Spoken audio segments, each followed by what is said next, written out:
Todo se fue amarillando. De avionetas no sabíamos nada. Por cosas de la vida llegué al departamento del Putumayo a cocinar en una finca donde se cultivaba la coca. El patrón terminó siendo mi pareja y formamos un hogar. Un día llegó el ejército a la casa, como a las 10 de la noche. Se acomodaron por toda la finca. A mi esposo le pidieron los datos personales, el nombre, la cédula, en qué trabajaba. Él se los pasó. Yo le dije, estamos en el tiempo de los falsos positivos y usted no debió dar esa información. Yo había aprovechado una montaña para sembrar maíz. Nadie se esperaba esa choclera. Cuando un día llegaron las avionetas, había un humero que parecía que se estuviera quemando, pero no era candela, sino el veneno del glifosato que nos invadía. Tocó cubrir todo y proteger a mis hijas. Cuando al día siguiente todo fue amarillento, el monte, el plátano, la hoja de coca empezó a caerse, el piso comenzó a amarillarse. A los 8 días todo era un desierto, lo perdimos todo. Vivimos 12 años ahí, hasta que empezaron a reclutar jóvenes. Yo vivía con miedo por mis hijas. Un día explotó una mina quiebrapatas en el camino por el cual iban a la escuela. Por eso nos tocó abandonar todo, empacar únicamente lo necesario y nos fuimos a empezar una nueva vida desde cero. Y ahora solo quedan los recuerdos de aquella finca. El conflicto armado en Colombia ha afectado a muchas familias. Conozco el caso de una joven, la cual ella vivía en Villarrica, con su familia allí tenían una panadería. Villarrica siempre fue un pueblo guerrillero, pero a la vez también vivían familias de militares y policías. Ella nos cuenta que una noche se escucharon varios tiros, personas corriendo por todo lado y ahí supieron que la guerrilla había tomado el pueblo. Recuerda que esos tiros se metían por las paredes y ventanas, mientras todos se escondían en la pieza de los padres. El padre se puso las armas y quiso salir a disparar. La joven y la mamá trataron de detenerlo, pero no pudieron. La que sí logró agarrarlo fue la abuela y le rogó, si salía lo mataba. Y todos después decidieron bajar y esconderse en la bodega de la panadería. Todos realmente estaban muy nerviosos. Ella dice que jamás se le iba a olvidar cómo miró a su abuela temblar.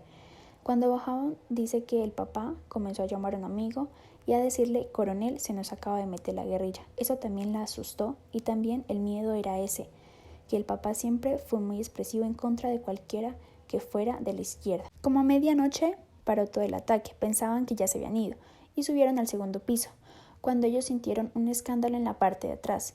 Habían tirado una bomba en la casa del vecino, que era un poco más alta que la de ellos, y hubo un momento en que se encendió fuego alrededor de ellos. Ellos no sabían de dónde venían, pero sí miraban las llamas y sentían ese calor. Ellos realmente pensaban que se iban a morir quemados. Luego empezaron a golpear la puerta y a llamar al papá. El papá quería salir y se levantó, pero todos le taparon la boca. En ese momento no se sabe si llegó el ejército, pero el caso fue que ellos no alcanzaron a entrar a la casa. Luego la guerrilla junto con el ejército se empezaron a ir. El fotógrafo del pueblo salió y documentó muchas cosas de la toma, que ella no ha sido capaz de ver todavía, por el sentimiento de que por qué ellos sí vivieron y la otra gente no. La presencia de un sanguinario y racista comandante que permanecía amenazando a la gente negra con su pistola y con tirarlos al lago, mantenía asustada a la gente, pero aún así éramos como masoquistas, porque es que uno miraba lo que pasa y allí sigue, porque ¿pa' dónde? Acorralados, acá las costumbres ya se perdieron, ahora la gente ya ni baila, ahora no podemos ni jugar fútbol los muchachos. Antes, era una vida tranquila, uno mantenía de la pesca, de la madera, pero a través del tiempo las cosas han ido cambiando. Junto con los grupos armados han llegado los cultivos ilícitos. Acá no había otra fuente de empleo, porque es que si no tiene coca, no tiene que comer, porque ya en las montañas acabaron con la madera, el río mantiene subiendo y se lleva los plátanos. Antes mantenía clarito, ahora mantiene turbio. En las bocas del Telembí los paramilitares mataban los jóvenes, a la gente solo para coger puntería. Los cuerpos bajaban por el río 1, 2 o 3 por día. Para terminar, los foráneos nos sacaron de nuestras tierras. Incluso a mi papá, líder de la comunidad, le cortaron las orejas y mataron por ir a preguntarle a los paras por unos jóvenes desaparecidos. Mi mamá tenía una tiendita para ese tiempo cuando mataron a mi papá, y pues ella vivía de eso.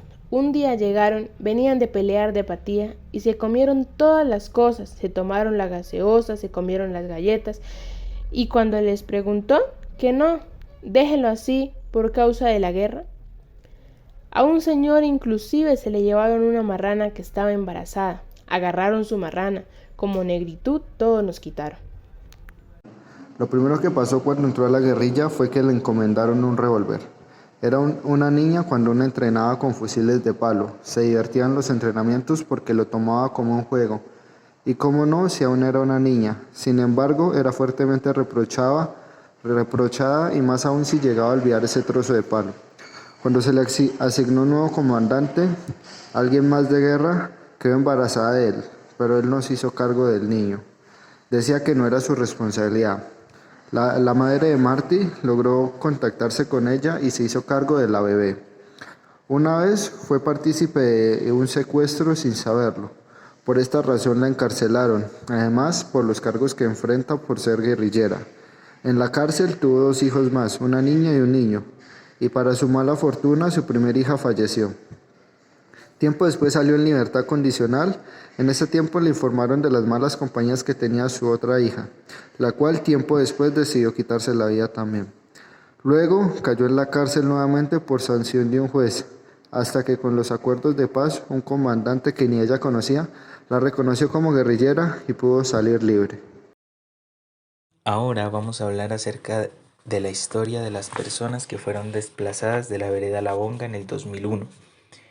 Todo empezó un día en que unos palenqueros que estaban trabajando vieron cómo le cortaron la cabeza a unos señores de las brisas con un cavador. Ellos salieron corriendo y avisaron a las personas de La Bonga que venían cortando cuellos, y la mayoría de las personas se asustó y se desplazó. Se dieron muchos enfrentamientos entre la guerrilla y el ejército. La guerrilla llegaba y hacían hasta fiestas, pero nunca vivieron ahí. El 5 de abril del 2001 llegaron los paramilitares y dieron a la comunidad 48 horas para que se fueran, que porque eran guerrilleros o colaboradores de la guerrilla. Todas esas personas se refugiaron en un colegio de San Basilio de Palenque. En ese entonces la gente se rebotó, se enojó porque los jóvenes no podían recibir clases. Pasaron los días y llegó la infantería y los reunió en la iglesia, pidiéndoles que volvieran a sus territorios, que ellos les daban armas para que se defendieran de la guerrilla. La comunidad no aceptó eso. Luego llegó el padre y les propuso comprar un terreno. Compraron el terreno donde están viviendo actualmente, en Casas de Bareque. La Bonga era productora de muchos alimentos que iban a Cartagena y Barranquilla, y pues debido a la distancia ahora solamente el 15% ha vuelto a trabajar. El otro corazón de la oscuridad muestra que la noche puede ser de los pocos aliados pero enemiga de las personas a la vez, en medio de estos enfrentamientos y el control que tienen los guerrilleros sobre la población, pues la oscuridad brinda la oportunidad de huida y protección de los ojos enemigos, mientras se ponen también en peligro la vida de muchas personas, entre ellas quienes con buen corazón dan posada a los llamados fugitivos. Esta es la historia de un hombre que fue amenazado y retenido en una casa por días. Cuando decidieron mandarlo a su finca para que siguiera trabajando, lo llevaron en bote, lo empujaron con fusil y lo volvieron a amenazar. Desde ese día mantenía con ese presentimiento y la desconfianza de que en cualquier momento lo matarían, por lo que no podía vivir tranquilo. Igualmente, de las fincas no se podía salir si no era con permiso. Pero un día le llegaron 2 de los que lo amenazaron y pensó que ese era el momento para huir, pues solo tomó su billetera, su navaja y una camisa, para salir por la cocina corriendo hacia el monte. Ese día caminó hasta el anochecer y llegó a la finca de un vecino amigo, donde se le dio posada y alimentos. Sin embargo, no fue capaz de dormir ni de comer, pero al otro día su amigo lo ayudó a cruzar el río en canoa. Caminó sin dormir por 2 días y llegó a una finca donde reconoció una familiar, y se ocultó en un rincón oscuro sin importar que ella no estuviera de acuerdo. Al otro día retomó su camino en bote como pudo hasta llegar al batallón del ejército en Barbacoas, en donde le dieron seguridad, comida y ropa limpia. Luego de esto vivió de ciudad en ciudad, incluso en Ecuador, y luego volvió a Colombia. Este hombre fue uno de los pocos afortunados y favorecidos por el otro corazón de la oscuridad. La Comisión de la Verdad define el secuestro como la privación de la libertad de una o más personas por parte de un actor armado bajo intimidación, amenaza u otros medios, condicionando la libertad, la seguridad, dignidad e integridad personal de las víctimas, no solo de la persona que está directamente secuestrada, sino de sus seres queridos y de la sociedad en su conjunto. Esta modalidad significó y sigue significando miedo, angustia permanente y desesperanza. El secuestro o una muerte suspendida. Los relatos en primera persona de las víctimas, sus dolores y hechos ayudan a comprender el dolor y las dimensiones de la victimización y deshumanización de la vida en secuestro. El dolor no para con la liberación. Las cadenas del secuestro se siguen cargando después de recuperar la libertad. El secuestro es traumático, pues deja secuelas permanentes para la mayoría de las víctimas, tanto físicas como psicológicas, heridas en el alma, cambiando su manera de vivir y de ver la vida, pues la persona que entra a cautiverio no es la misma que sale. Debido a que las víctimas de secuestro fueron sometidas a vivir durante semanas, meses o años en condiciones indignas, a renunciar a su independencia e intimidad, a tener pocas horas de sueño, hambre y otras condiciones inhumanas, además de vivir moviéndose. El inicio del calvario tiene fecha, hora y lugar, pero como lo mencioné anteriormente, el secuestro es como una muerte suspendida. La esperanza de volver a reunirse con sus familiares, tanto para el que está secuestrado como para el que está en libertad, cada vez disminuye. La agonía e incertidumbre aumenta con los días, ya que no se sabe si volverá o no. Sus vidas quedan suspendidas en el tiempo. En esta guerra se encuentran varios actores, tales como el Estado y los grupos armados. Ni uno ni otro son enemigos, es decir, el Estado, el ejército y la policía contra los grupos armados ilegales. Ellos solo obedecen órdenes. Los que en realidad han hecho la guerra son los capitalistas, los que no dan nada, los que día a día son más ricos. Sin embargo, hay una esperanza para este conflicto. La respuesta es la paz. Un acuerdo mutuo, donde todo el conflicto se resuelve de la mejor manera posible. Es aquella bonita esperanza de libertad. Esta es difícil de conseguir, pero hay que luchar por una paz larga y duradera. Reconocer la verdad es el inicio para poder sanar. Las víctimas solo tienen una parte del relato. ¿Por qué yo?